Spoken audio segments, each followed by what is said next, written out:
At Direct Service Overhead, we know how much trust you put in the individuals who have the privilege of working on the components of your home. We understand that a broken garage door is the last thing you want to be worried about, and most of the time, doors break at the most inconvenient times. Our professionally trained technicians service 24 hours a day, and our high-cycle parts are guaranteed to make a noticeable impact on your garage door without putting a damper on your wallet. If you're looking for need of assistance maintaining your current garage door, our team has the experience and expertise to deliver the results you deserve. Give Direct Service Overhead a call today or visit us online to learn more.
Get that off there. What do we got going on here?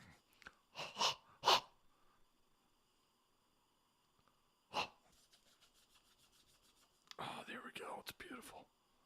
It's beautiful. There you go. Oh yeah.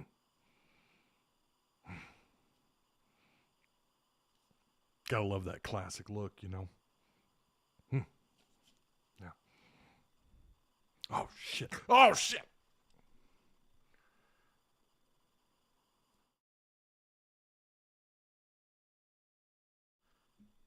Let's do this. Welcome to Monday. Post Super Bowl Monday. That's what I'm talking about. Go Rams. 3, 2, 1. Yo, what's going on, Arkansas Razorback fans, SEC fans everywhere? Welcome. Welcome to the Pig Trail Network YouTube channel. I've had this since 1995. You can see the dust. You can see the dust. I've had this sucker since 1995. Yeah, it even says it. If you look, see that on the inside? Look at that. 1995. Got it at the Gallery of Champions. I think it was for Christmas. I think someone got it for me, but they got it from the Gallery of Champions in Fayetteville. Rest in peace, John, the guy that used to run that shop right there in Fiesta Square. If you guys remember it, some of you OG Fayetteville peeps, it then turned into where they sold like Magic the Gathering and Pokemon cards and stuff like that. But before then, they sold like trading cards and stuff. I got my very first Isaac Bruce card. there. And I got a Kurt Warner, the 2000, the year when they did the PT Cruiser toy car. I don't know. I've got it somewhere. I showed you guys on Discord.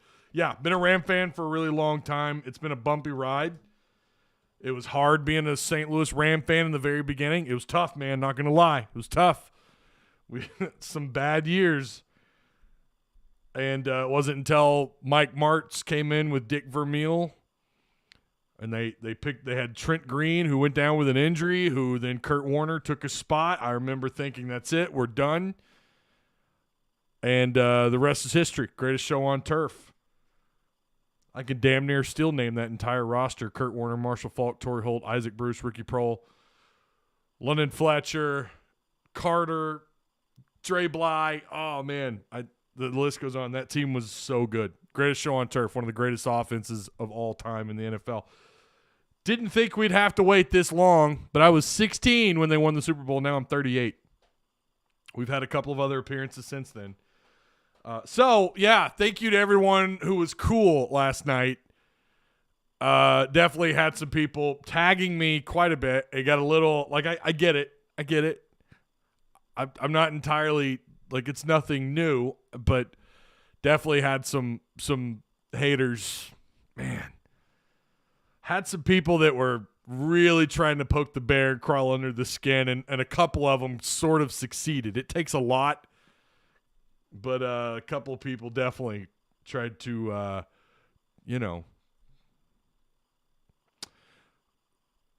tried to poke the bear, and it's more than a couple for sure. But then in the end, the Rams won. Felt so good. Feel bad for Brandon Allen, who's now 0-2. 0-2. In the Super Bowl. Feel bad for him, and I thought we were going to see him last night. I really did. When Joe Burrow, I swear I thought he was done, man. I thought Joe Burrow, I thought that was it. He's out. He's down for the count.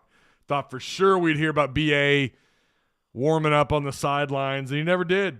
Credit to Joe Burrow. That's one tough son of a bitch. Him and Matthew Stafford, man, they took some shots. That honestly could have been worse for Cincinnati last night. It kind of became a perfect storm for them, and I know you guys, a lot of you do not give a shit about the NFL, don't care about the Rams, don't care about the Bengals, but it was a game that happened, and I think it's worth mentioning. And of course, you had a former Razorback who was the backup quarterback, as we mentioned, Brandon Allen. Man, shout out to all the people who were hating on BA when he was here. And they know who they are. They follow me on Twitter, and I follow them. I thought that was funny. I posted that on Twitter, and I triggered some people. Shout out to the anti-Brandon Allen crowd when that guy was here, and then they were cheering for him because he was a Razorback, a backup quarterback for the Bengals. Wouldn't cheer for the guy when he was a starter here, but they will now that he's a backup in the Super Bowl behind Joe Burrow for the Bengals. Weird. Just weird how that worked out.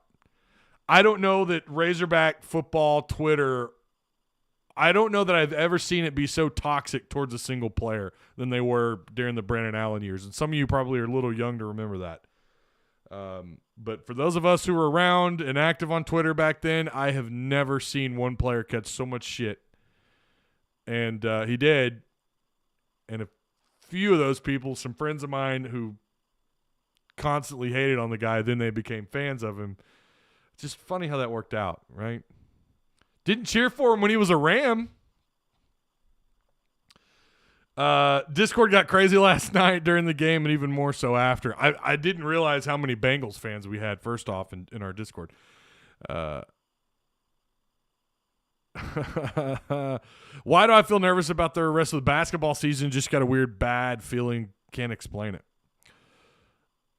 Yeah. Well, we'll talk about that in a minute. Who remembers his truck getting caught on fire? What happened with that? So, I've never bought into the idea that was actually a fan. I think there was some guy running around lighting SUVs on fire. I don't know. There were multiple trucks that caught fire. I don't think Hog fans are that batshit crazy, although I do remember Darius Winston, 5-star corner, had his truck or his car keyed after a game where he didn't start much. That guy didn't see the field much. I'm pretty sure it was Darius Winston. I want to say it was him, but he had his car keyed. Now, that could have been a student. You just never know, right? I don't think Razorback fans are really that shitty. They're not. I would say the overwhelming majority of Razorback fans are good people. Would not do this sort of stuff. But make no mistake about it. Brandon Allen caught more shit here than any player I've ever seen, and he still does. There are still people that call him like the worst. Never mind what he did his final season here. Never mind all the trials and tribulations of everything that he had to endure while being here in the Brett Bielema era. Never mind the fact that he was recruited into a system in Bobby Petrino's system where I think he could have been pretty damn successful. Never mind all that. And then finally, his final year here, he gets it all put together, and he was phenomenal. And it would have been cool. Don't get me wrong. Obviously, I was biased, wanted the Rams to win. But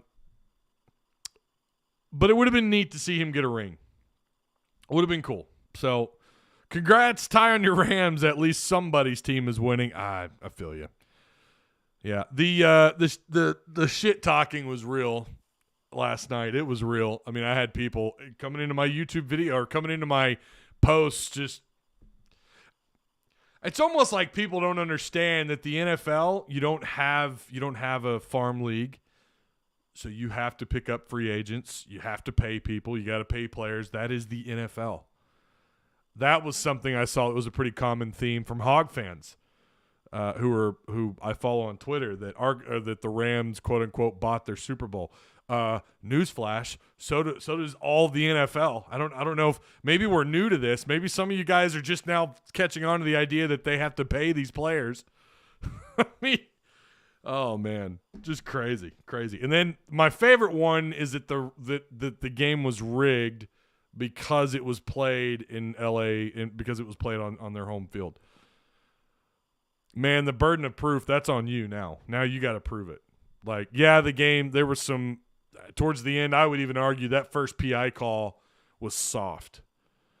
I forgot the guy's name. It wasn't Apple. It was a linebacker. It was covering Cooper Kupp. Yeah, there was some contact there. He definitely had both hands on Kupp's body, and he sort of altered Kupp's ability to make a play on the ball, kind of altered his route a little bit. But I think 9 times out of 10 in the regular season, they would not call that. But we have seen throughout the playoffs some suspect no calls, as we saw in the beginning of the second half in this one. And we've seen some suspect calls, and especially in late in games. The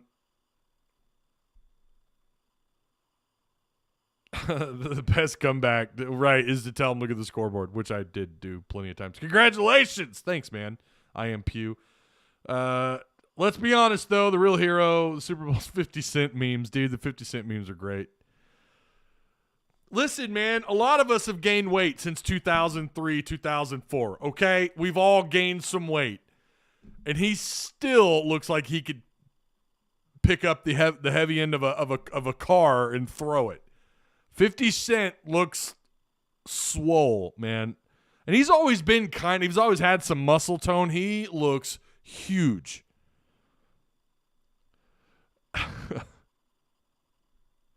We're not the third dumbest fan base for nothing. That was, what's his name? Clay Travis that wrote that, right? We're the third dumbest fan base. I don't know, man. Sometimes Razorback fans kind of prove him right sometimes. Like the BA era, the Brandon Allen era here was just ridiculous. BA is super underrated. Pretty good player. Petrino thought he was going to be an All-American. Petrino was all over BA. And if I remember right, Brandon Allen was a 4-star on at least one recruiting site. 50 Cent is $1 now. Love the 50 Cent memes. They were great, man. They were pretty funny. Dude, the memes of him, like the Spider-Man memes are great. And then the one, of course I don't have it, but the one of the kid who looks like he's constipated, his neck veins are popping out and his face is red. And the caption reads above 50 Cent while hanging upside down, waiting for his time or whatever. That's great. B.A. could sure take a beating, that's for sure. That dude him and his brother Austin were tough. Austin, and I'm still going to argue, I mean, I watched both of them play in high school, obviously watched them play in college. B.A. is just always better. I've always thought B.A. was better, but I do agree that Austin Allen, the offensive line in front of him was terrible. I mean, that dude was on his back so much, constantly pressured. It was a given that if you were going to go 3 and out, it was either because Austin Allen had to get rid of the ball prematurely, or because Austin Allen was going to get sacked, or because the ball was going to get deflected from a throw because he has pressure in his face. No doubt, had he had a better offensive line, I think he could have been a better player. But, I had some people say this to me on Twitter that they thought Austin was better. My argument is if he was, he would still be in the league. Brandon Allen's been in the league for a minute. He has started. He's had some playing time. He's definitely not on Joe Burrow's level. He's nowhere near Joe Burrow's level, but he is a capable backup quarterback in the NFL. Austin Allen, I don't even know that he ever even made a 53-man roster. So, and that's saying something. A lot of these teams do not hold. Some teams have 2 quarterbacks on roster. 3, and then at the very most, 4. But it's really hard to make the roster, especially at the quarterback spot. I would argue that's probably one of the most difficult positions in the NFL to make the roster. And BA continues to do it, and that's not because he's a bad player or an average college quarterback. I thought he was an above-average quarterback who just had to develop within the system. He wasn't exactly flush with great receiving talent. Don't get me wrong. Morgan and Keon Hatcher were great. Henry was great. But they all had to grow within that system together. They all had to grow together. Like, it wasn't like, inserting Tyler Wilson into an offense that had the kind of receivers and skill position guys that he had to work with. And, yeah, I think Brandon Allen was a better quarterback than Tyler Wilson at the end of the day when you talk about talent level. Because, Tyler did make a 53-man roster, I think, with the Raiders, and then was dropped. I don't remember, but yeah, if you can continue to make 53-man rosters in the NFL, you're not exactly without talent. So I would argue that Brandon Allen is one of the more talented quarterbacks that have ever come out of Arkansas. Doesn't show it on the field until his final year here, but regardless, that final year here was unbelievable.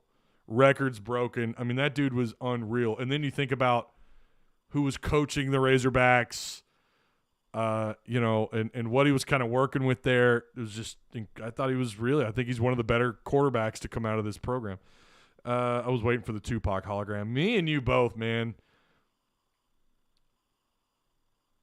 When you get off that juice, it happens. I guess you're talking about 50 Cent. Can we at least get a Tupac hologram? I know, man. I wanted that so bad. I wanted to, especially when, they started to play their song.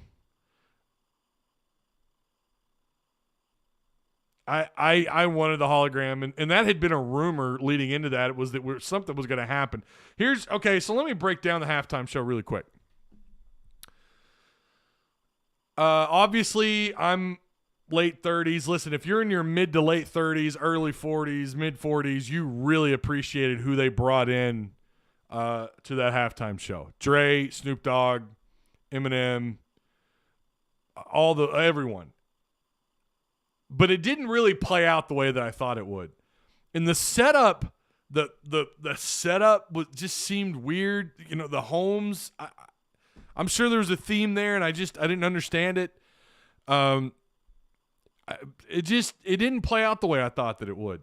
I didn't like Dre and Snoop Dogg starting off and then completely disappearing, other than seeing Dre in the background, like turning knobs and whatever, doing his thing.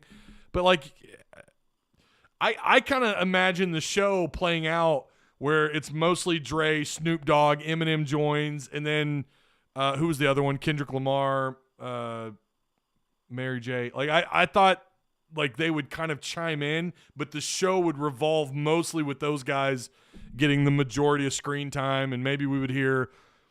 I still think Eminem's best, most recent, and I'm not a diehard rap guy. Listen, that's just my generation. I'm definitely more of a classic rock. I mean, I've told you guys, anyone who's watched my show long enough, you OGs know, like I was into metal, classic rock, hard rock, but I also appreciated rap. But I think Eminem's best, most recent song in the last 10 years is Rap God. I mean, that's insane. I thought we would hear Rap God, and then imagine then leading into the final song, Forgot About Dre. I mean, that would have been insane. And find a way to incorporate like Snoop Dogg. 50 Cent was cool. I love 50 Cent. What was that, his first album that came out? That was insane, man. That was great. Like, there's no one that you knew. I knew rednecks in my high school that would pull into the parking lot, bump into 50 Cent and, of course, Dre and Eminem. It was really cool to see that. It just, I don't know. And Kendrick Lamar could have done completely without that. It was like they tried to cram too much into the show. Just too much. And it just, I don't know. When I saw that they had these people introduced, that's how I kind of imagined how it would play out. Okay, we're gonna have it's gonna revolve mostly with Snoop Dogg and Dr. Dre and Eminem, and then they're gonna add these other people. Kendrick Lamar kind of comes in and whatever, but yeah, I thought they tried to cram too much. Should have definitely revolved around those three guys though, for sure. Don't forget us late 20s appreciating it. Need to be longer. Yeah. Eagle says Mallett's number 1, BA's 2, 3 Wilson. I think that's a pretty good list. I mean, Sterner definitely belongs somewhere in the top 5, I think. Ferguson, us children, as the older generation would say, we don't know enough about him or Quinn Grovey, of course. Matt Jones for different reasons, right? Not an elite passer, not a great passer, but as a quarterback, still did his thing. I thought it got better as the show went on, but I wouldn't say it was the best nostalgia. Wait, I thought it got better as the show went on, but wouldn't say it was the best nostalgia factor kicking in. I don't know. Anthony, are you saying that, like, the nostalgia factor kicked in for you late? Or are you saying that? Clear that up for me, man. I want to know what you're saying there. I'm not trying to misrepresent you or anything. I just want to know what you're saying. I have arrived, Tyler. What's up, John? What are you doing, Hawes? What's up, brother? You got past, or you're here a little late for the, celebration. We're all celebrating the Rams' victory today. The NFL rigged Super Bowl champion LA Rams. Favorite is Nick Starkel. Hard to beat Tom Petty and the Heartbreakers. Dude, I hope next year. Look, that was actually a really good question. I was having this conversation with a friend of mine. Next year, like, seeing what's something they've never done before that would be really cool. I don't think it would appeal to the masses, but I could not imagine, like, Slipknot, Korn playing their old stuff, Deftones, imagine them playing Change. I'm trying to think. Chevelle's not a big enough. Like, Chevelle would have to open, and then it would have to lead into, like, Metallica or Korn or Slipknot. Like, it'd be cool to have a metal halftime show. That's what I'm talking about, right? Or you could go old school. Is Journey still around? Or Journey guys, are they still doing their thing? You can't pull Led Zeppelin out of retirement. I don't think Zeppelin, they're really old. It's my favorite band of all time, Led Zeppelin. But yeah, I appreciate. I have a wide taste in music, so who knows what they do next year? Look, I do agree. The Prince halftime show probably still is the best, and that's been almost 15 years now. Isn't that crazy? But I think that was the best ever.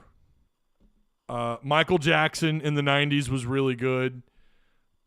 I know how people feel about Michael. I get you. I hear you. I agree. But you cannot deny at the time, that was a spectacular halftime show. But yeah, no, I think Prince probably still stills it. And I'm not a huge Prince fan, but that halftime show was crazy. One of the worst was The Weeknd. I liked it at first as it was going on, and then it just got weird, and then it was like, this feels out of place. Leonard Skinner still rocks. Saw them October. That's pretty cool. Pink Floyd. Black Label would be my picks. Give us what we really want. Nickelback. There you go. Yeah, I don't know what they do. I could definitely see them pulling something poppy like Imagine Dragons, who I'm not a fan of. I don't know. Be cool. Could you imagine, like, Rage Against the Machine coming out and playing? I may not really agree with them, off the stage, right? Not a big fan of their political propaganda that they push, but no doubt they're one of the greatest. They were incredible in the 90s. Be cool. Zach De La Rocha come out as the lead singer. Get to see them on the big stage. Not a big enough name though, right? It'd have to be a big name like a Metallica or whatever. But Prince and then Justin Timberlake, yeah. I like everyone in the halftime show last night, but walked off mid-show because it was horrible in my view, says James Whittington. Oh, James. It was horrible. I don't know that I'd go that far, Whit. I mean, to each their own. I don't know that it was horrible. It's rage for the machine. It is. It definitely is. Rage for more of the machine. You're not wrong. I don't know what it is, but the water tastes extra better. Extra better. I said it. Oh, my God. That rigged game last night. Tastes even better once it hits the lips. It's fantastic. In my view, I said. Okay. Teach their own. I don't know that it was awful. I mean, I thought it was good. It was good. It's just too much. Too much.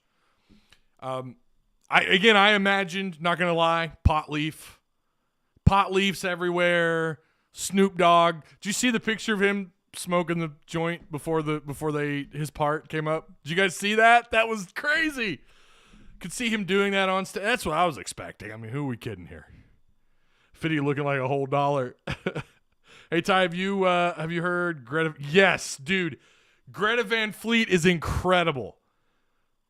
If you guys have not, if you want a Led Zeppelin classic rock, modern, younger vibe, Greta Van Fleet is incredible. I listen to them a lot. Really damn awesome. Like them a lot. Glad you brought them up, Mike. They're not a big enough band, but I'd be tickled pink if they got to open for somebody. They're pretty popular. And that's saying a lot because their brand of music does not reach today's generation at all. Led Zeppelin 2.0. I'm telling you, man. That lead singer. I heard them on 104.9 The X. And I was like, wait a minute. Is this like a unpublished Led Zeppelin song? What am I listening to?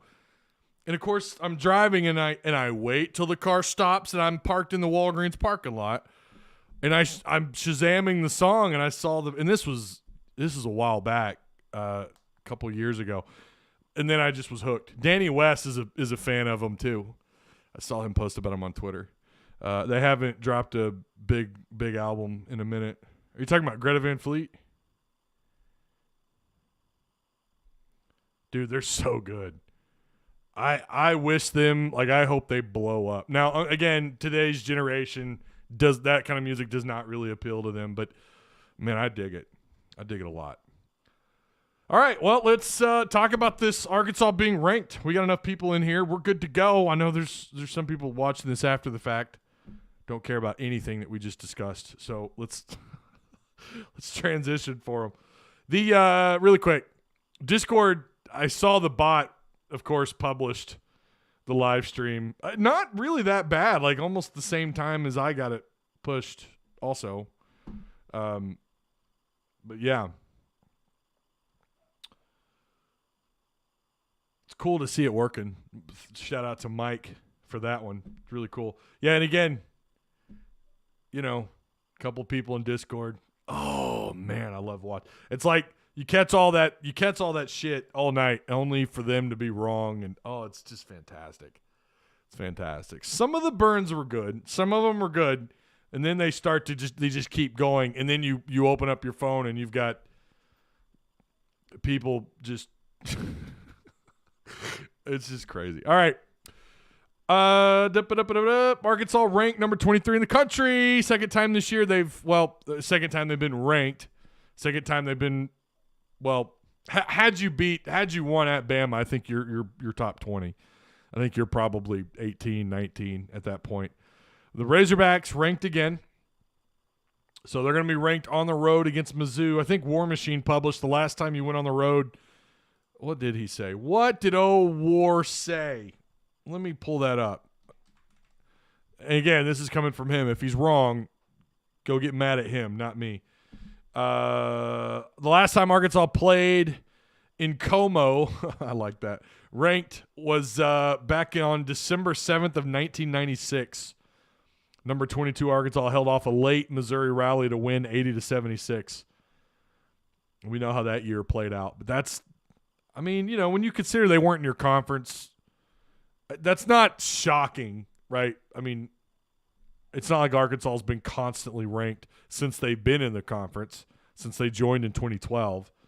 You had some Mike Anderson struggle years. Of course, Mike Anderson still won and did well during regular season, but what didn't always have them ranked. So it's not exactly shocking, you know. But it is a little bit surprising. I thought for sure there might have been at least another year where maybe we walked in there ranked, but it's good. It's going to be an interesting matchup. These next two games, I'll say this every show. Every game from this point out is important. Every single game, and that includes this game on the road against Mizzou. If you look at Mizzou right now, Quad 1, their record isn't much different than yours against Quad 1. In fact, they're 3-7. And if you scroll up to Arkansas, where are they at? You're 2-4 against Quad 1. Now, you want to ask how the hell do you dip into the top 5 seeding? How you get there? That's got to improve. And you've got your shot here, right? The Razorbacks have their shot to definitely find themselves into the top 5 in seeding. I think they end up either 6th or 5th. Of course, you want to climb. But you have a shot. Now, Missouri doesn't do anything for you. It can do more to hurt you. You need to win this game. It speaks to, you know, when we're talking about selection and getting picked and whatever, of course, Arkansas's in. You know, you're in. Arkansas is going to have to really fall flat on their face and lose. They're going to have to lose out in order to be out, in my opinion. I really think they're in, even if they just win one more game. You're just looking really solid. So that would put you at 20 and whatever, however many losses. That would be 20 and 7, 8, 9, 10, 11. Assuming you win at least one of those. I still think you're in. You'd fall back, way back, but and you'd have to be a one and done in the tournament, you know. But even still, it's like you're positioned in a pretty good spot. Now, I think Lenardi still has, seven SEC teams in. So a lot can happen. Most teams have at least 6 games left. A lot can happen. Of course, you've got the SEC tournament to deal with as well. But Missouri, who, by the way, they have some pretty good wins this year. They're not great. You guys know they're actually really bad in conference play. They've been really bad. But they do have a couple of wins that kind of give you pause for concern a little bit. You know, can Arkansas force these guys to turn the ball over a bunch? Can you you know, if you look at any one thing that they do well, I'm not sure there's really much. Their rebounds, they're 10th in the league. You know, they're not exactly an elite scoring team. When you look at points per game, they're actually dead last. They're averaging 66 points a game, but they can make it ugly. They can make you play ugly. They're capable of doing that. They're capable of doing that in home. At home. But again, you look at their Quad 1. They have you know, what did I say it was? We'll scroll on down there, Betsy. What did I say? They have 3, so they have more. Oh, good grief. I lost it entirely. Went off my screen. Well, I lost it. It's the only bad thing. You can't break it down by conference. That's what kind of drives me crazy. But yeah, Arkansas's 2-4 in Quad 1. So you have an opportunity here to change that entirely. Again, Missouri does nothing for you, but you've got Tennessee. That's a Quad 1 matchup. Florida, I really don't know. What is Florida? Is Florida Quad 2, I'm assuming? Now my internet's not working. Great. There it goes. Florida might be a quad one, actually. They're 16-9. You guys know how I feel about that game. Right now, Basketball Power Index says Florida wins that one, 60% likely. Let's look at the BPI, as a matter of fact. Missouri on the road. Arkansas's favorite, of course, 82%. I don't know that I would go that high. I would say 60-40. Tennessee, has this changed? It has not. Tennessee is still favored to win this matchup, 60-40. 60% to 40% likely to win. So right now, you're only looked at winning. I don't think you're favored to win another game outside of Missouri. I don't think that's changed since last week. Did they move on Kentucky at all? Did they move? Nope. In fact, I think it got worse, 67%. I think Arkansas is trending up, and I don't think the ESPN Basketball Power Index should be taken that seriously, although Kentucky worries the hell out of you. Arkansas did move on LSU. That was the one that did move. LSU was favored in this game, I guess up until the last 48 hours. The last I saw, this would have been mid last week, I think, LSU was favored at like 55%. That is now changed. Arkansas's favored at 50.7%. That's where they're at with this matchup. Of course, LSU starting to play a little bit better ball. I mean, they've won 2 in a row. They beat A&M on the road, and they beat Mississippi State at home, barely beating Mississippi State at home, 69-65. They beat A&M by 8. They've got Georgia at South Carolina, at Kentucky, at home against Missouri before they play Arkansas. So where will they be? They're in the tournament. Maybe we're gonna find out what all the hype was, even though they were losing games. Even though they lost 6 of 7 games, and their only win in that 7-game losing catastrophe, their only win was against A&M in a game in which they won at home by 7 points or 6 points. I mean, they lost to TCU, Ole Miss, at Vandy. And I get Arkansas lost to Vanderbilt at home. I get that. But Arkansas was playing awful, right? They lost to Tennessee on the road by almost 15. They lost on the road to Bama 70-67. Of course, Arkansas beat them 65-58 at home. So, yeah, I don't know. Maybe I still just don't buy that they should have been ranked for as long as they were. And I don't know if I'm buying their all this stuff out there about their strength of schedule and their all the different rankings, putting them in a positive light. I don't know about that. Not buying it. We have 4 quad ones left. Yep. Yeah. I was just looking at that. It is one. Hang on. Where'd it go?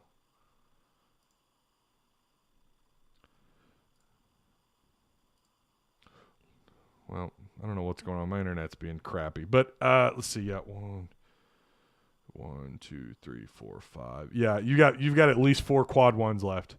So an opportunity to improve on that, because your quad one record is not great.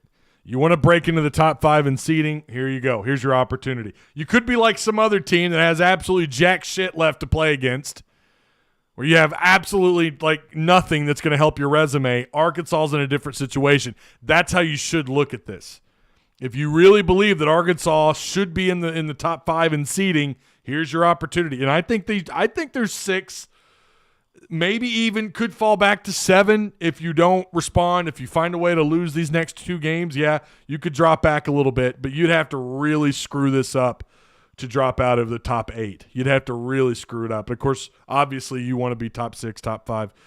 I think they probably finish 6 overall in seeding, but Mizzou's going to tell you a little bit, but not much about yourself. But then it's when you come back home to play Tennessee in a game that right now I don't know how it would go. I really don't. Like, Tennessee does kind of worry you a little bit. Tennessee this year, probably one of the most difficult schedules. I mean, you're talking about early in the season, these guys played Villanova.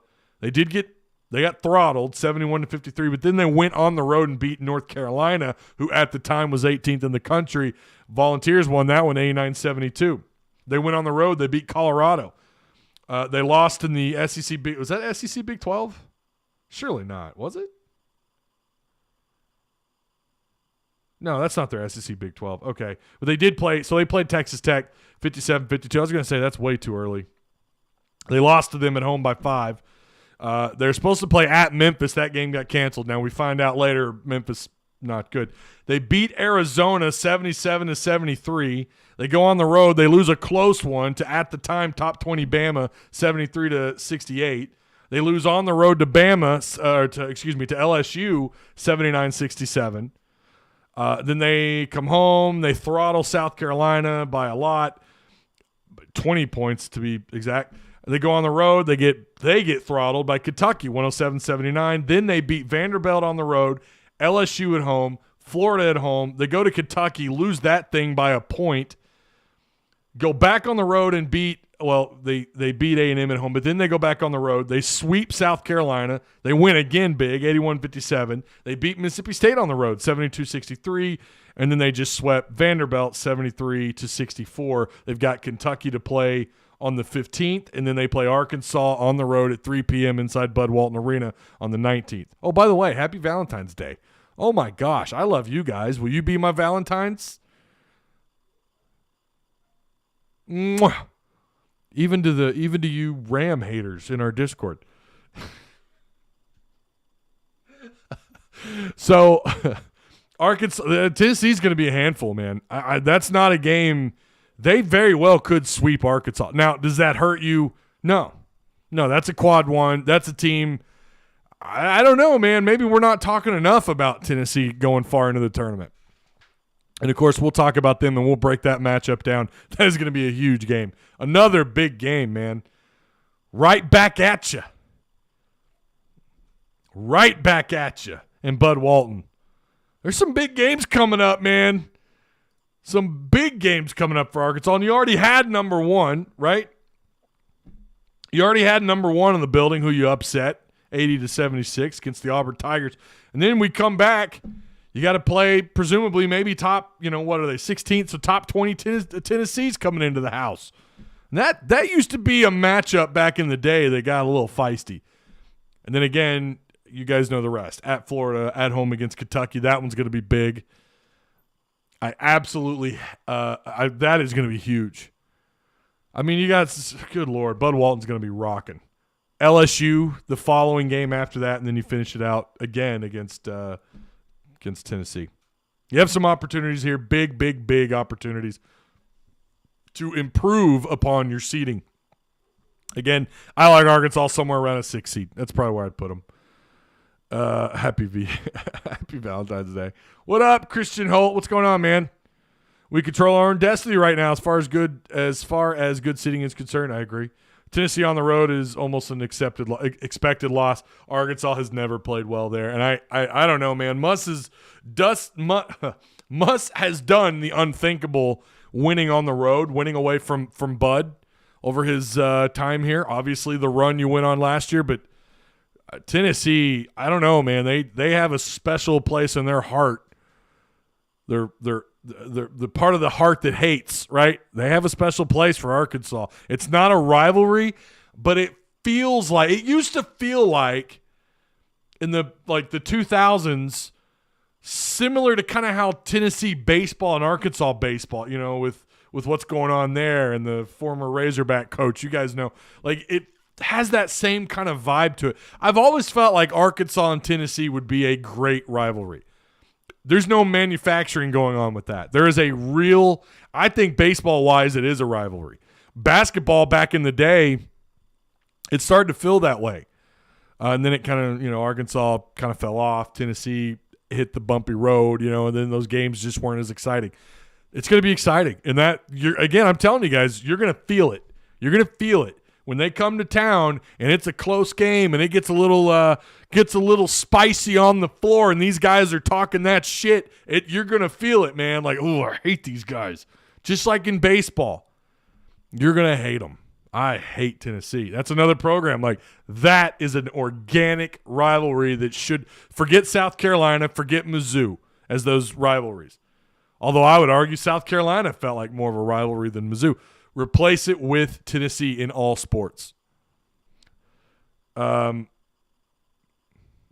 is bad at Fortnite. Rams got it done, I'm telling you, brother. Telling you. Wore this jersey twice all year. Wore it twice. Once against the Niners and once against Arizona. Rams lost both those games, so I did not wear the jersey last night. And every time I watched them without the jersey, they won. I didn't wear the jersey once during postseason, not one time. It worked. The power of not wearing the Aaron Donald jersey worked. You know, he might retire, and I read that. The rumor is he may just go ahead and hang it up. He's a Hall of Famer. He's got that Super Bowl ring now, and his career has been incredible. They got those trashy fans too. You're talking about Tennessee. I'm telling you, man, they got good at baseball, and all of a sudden they're God's gift to baseball. Isn't that funny how it works out? I hate the disgusting orange. Here's Tarl with the T logo in his avatar with the orange background. Tarl, you better be careful, man. Come baseball season, you might, or come these next 2 games, people might mistake you for a Vol fan. Just be careful. I see you're as superstitious as I am. I used to make fun of people that are superstitious, but I don't know, man. There's something to it. Like, I'm starting to buy in. Can't really argue Kupp getting MVP. Donald sure deserved it too. Yeah, it's hard to argue against that. Kupp, without Cooper Kupp's that end around run they gave him there, that give to him, without that, they don't win the game. Don't like Tennessee baseball team. I don't know anybody that does. Have you seen the recruits for next year? We're going to score 200 points in a game. Oh, you're talking about basketball, right? Jan Schutz 174. It's going to be crazy, man. Next year's team is going to be ridiculous. And I do think J-Dub right now, unless he continues to build on what he's done this year and evolves his game even more, and I'm not sure like where – that's a good topic of conversation. What area does J-Dub need to improve on? I think boxing out at times has kind of been a little bit, but it's nothing like bad because he's averaging 9 rebounds a game. Can't really, the one thing I've said is imagine if this guy developed a mid-range jump shot and actually stopped hesitating outside, knocking down threes. And he can do that, and he's been doing that, and he's become a legitimate scoring issue for opposing defenses or for opposing teams on the defensive end of the floor. It would make sense. We're border states and have a lot of battles in recruiting. And you're not wrong, and you've dipped into Tennessee and walked out with some of their best players. Not wrong at all. Better rim protector. But he's a pretty solid rim protector, though. For a 4-position, Jay Will's honestly the perfect. We know he can drive up assists. We know he's again a capable scorer now. We know he can stretch the floor. He's kind of taken on that role you thought your 7'3" guy would take. Being the big that can knock down threes. He's kind of developed into that role, and maybe that's why we haven't been seeing him as much. Needs to have more confidence in his shooting. He passes up, and that's been a complaint of mine for his since going back to last year. He's got to get if you notice, some of his best games are when he's confident early, and when he's knocking down a trace early in a game, he rides it. He feeds off the crowd really well, and he still plays well on the road against hostile crowds. He's the perfect 4. He really is. He's a forward. He's good at it. That's what he can do. And I think he alters shots. I really don't know what more he needs to improve on. I mean, of course, he could be a better player. I guess the question would be, has he hit his ceiling? And I don't think so. I think he can still become a better player. Clutch, maybe? I mean, that was I saw that on Twitter somewhere, like maybe he could develop that clutch gene. But, he's got to have the ball in his hands. And he just doesn't. It's usually in the hands. This year, we've seen it in the hands of Chris Likes or J.D. Note. That's really it. He's got to have the ball in his hands more often. By the way, I stand by what I said. J.D. Note's shot, no bueno. Not a good look at all in the Alabama game. Could have done anything else besides that. That's why he lost. I mean, I hate to say it, and you got to love J.D. Note and what he's done for the Razorbacks this year, but it's okay to criticize that moment. And I absolutely think, and he owned up to it, and he's like, you know what, I got to do better. And that just speaks to what kind of guy he is, what kind of player, what kind of teammate he is. And I think he's going to – I wonder if he doesn't just ball the hell out against Mizzou and rack up another 25, 28-point game. He could also fall flat on his face and, not do as great. Maybe he lets it affect him. That could also happen. I don't know the Auburn game. He hit 5 out of 5 free throws. That's true. That is true. Why won't Musk call timeouts during crunch times? Your guess is as good as mine. JD accepted it and said he would play better on the Twitter. Yep, he did. Tony Vitello come back to Tony Vitello? Yeah, I think he absolutely would. Arkansas is one of the best jobs in the country. What's Dave Van Horn's salary? $1 million? There's not very many baseball coaches making that kind of money. The facilities, the fan support, Baum Stadium. Well, I already said facilities, but Baum Stadium is, still like one of the best atmospheres in all of college baseball. I wish J. Will and Devo had the ball that last possession against Bama. Devo was hot that game, and J. Will, I think already is developing the clutch. Yeah, I think so. At the free throw line, that's true. That's a good point. I guess I mean like in live ball situations, right? But like I said, he doesn't have the ball in his hands. It's JD Note, it's Likes, it's somebody else. I mean, I could see them moving forward where Devo has the ball in his hands when he's hot coming off the bench. All right, what else do we have here? Oh, we missed this last week. I don't know how this flew right by us, but this wasn't even in our Discord that I saw. But the SEC announces, and this again was mid last week. I think it was Thursday. SEC announces each league member received $54.6 million, excluding bowl expenses retained by participants for the 2020-2021 fiscal year, which ended August 31st, 2021. Overall, league had almost $780 million in total revenue. Good Lord. $54.6 million. That is absolutely crazy. But not shocking, because I think last year it was, 45, 46? So there you go, SEC. There you go. So that $250,000 was nothing. Did you discuss it? I missed it. I must have missed that conversation. That's crazy. Devo has the clutch gene. I wouldn't mind, like, if he's hot coming off the bench, I don't have a problem with him being the guy that takes that last shot, Said that $250,000 fine didn't make a damn to us when we taken that much in. Yeah, right. Sure. Connor is 7% from the perimeter.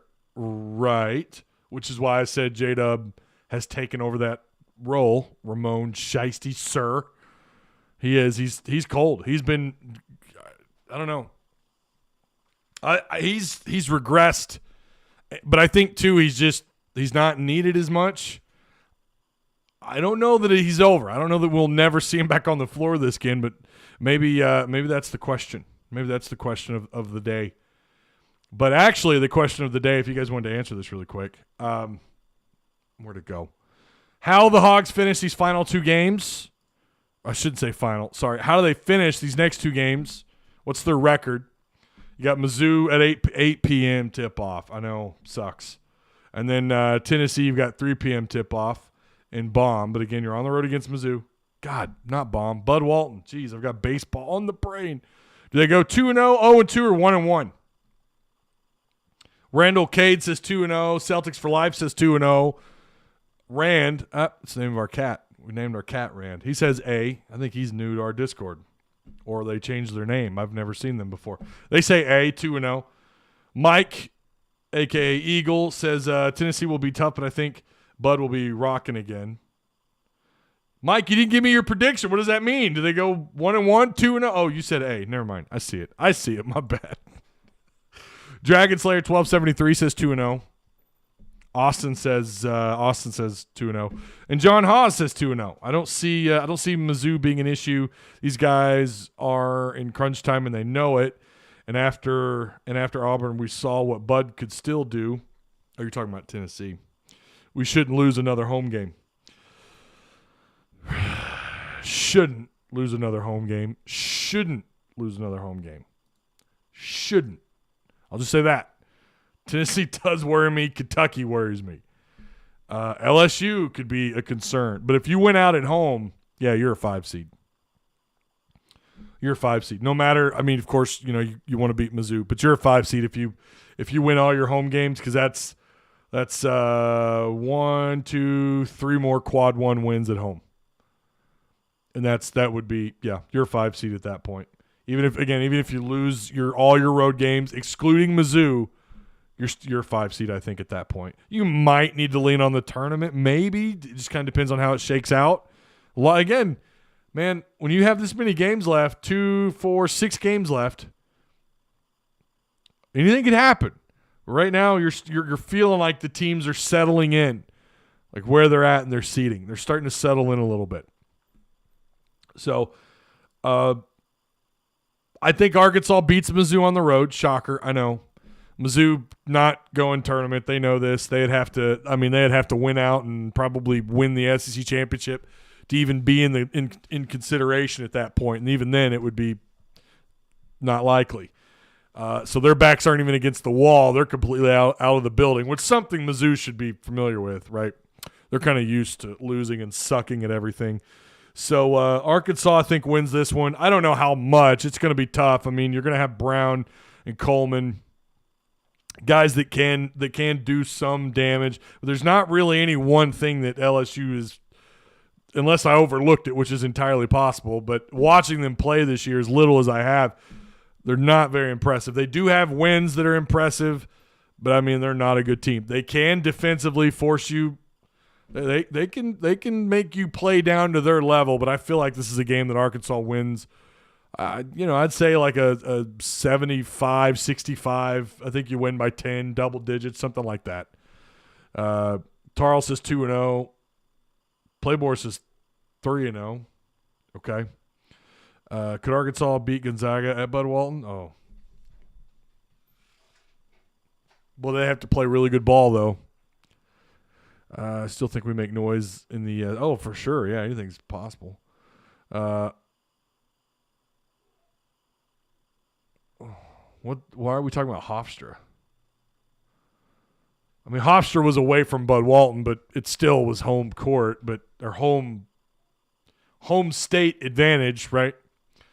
I wish we could play them again. Yeah, I agree. I wish they could play them. I wish you could play everybody again. I mean, that's what's crazy is like every game. I mean, Bama, I think you beat at home or neutral. Yeah, the game was in Little Rock. Yeah. So, strange thing is even Vandy gets $55 million. It is weird, isn't it? Mizzou does too. Talk about programs that didn't earn it. Wasn't there some NIL thingy that Ty wanted to talk about? So we're going to get into that probably on either Wednesday or Friday.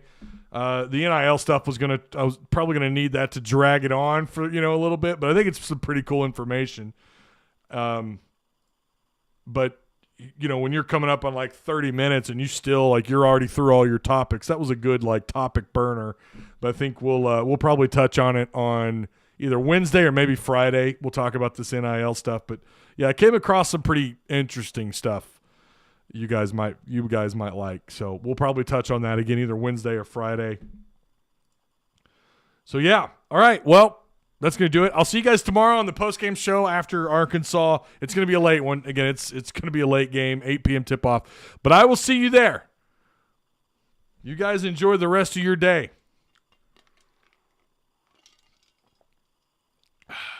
I know I will.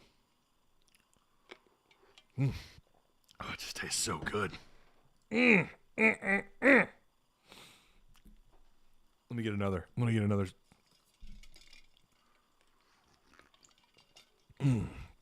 Oh, yeah. That's what I'm talking about. Go Rams, baby, yeah! Super Bowl champs!